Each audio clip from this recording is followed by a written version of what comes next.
Up to this point, if you have been counting, I must have used the word e-governance many times, but we haven't explained what it stands for.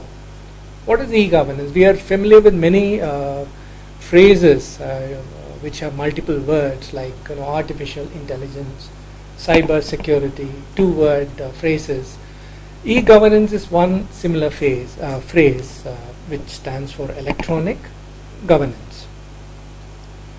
As with most other two-word phrases like cyber security, the emphasis is not on cyber, it is certainly on security and how the cyber part of it plays a role in redefining security. Likewise, artificial intelligence, we know what is intelligence, but the domain or the area of artificial intelligence brings new insights into how ICT is going to help the understand intelligence in a manner of speaking.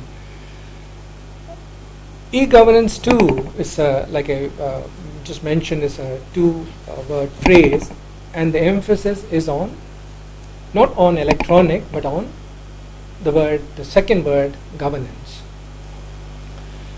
Before we understand governance any further, one point needs to be clarified. Governance is, as you are quite aware, is used in many contexts. It applies to governance of the corporate, it applies to governance of non-profit bodies, governance of educational institutions, health institutions, and so on. So governance can be looked at from multiple facets. In this course, we are going to be very specific, perhaps one might say even narrow, and our focus will be entirely on governance as it relates to governments. And government is something that we all, I suppose, understand quite well. It is the machinery through which the policies are framed and carried out. What about governance? Our focus is on something bigger than government. Governance, as we understand, was used a long time back by Plato, and it was used in the context of steering a ship, metaphorically, and Plato meant the word governance in Greek, kuberno, to mean steering of men.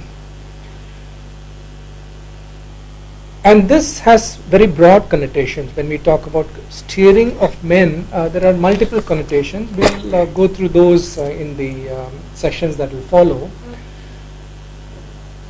Governance has also been described by World Bank, one of the recent definitions, perhaps not so recent, 1993 to be precise. World Bank defined governance as management of countries, political, economic, social, and other kinds of resources. So it brought a country perspective to the definition and the idea of governance. Slightly later, a few years later, UNDP, the United Nations Development Program, was a little bit more elaborate in describing the idea of governance, and they brought in citizens formally into the definition. The UNDP definition, as you will later on see in the handouts and the PPTs that will accompany this session, refers to mechanisms, the processes through which citizens and government interact, where the rights and obligations are established and transacted. So from a narrow definition, we see a progress, and a slight but very discernible progress, where citizens are brought into the equation of governance.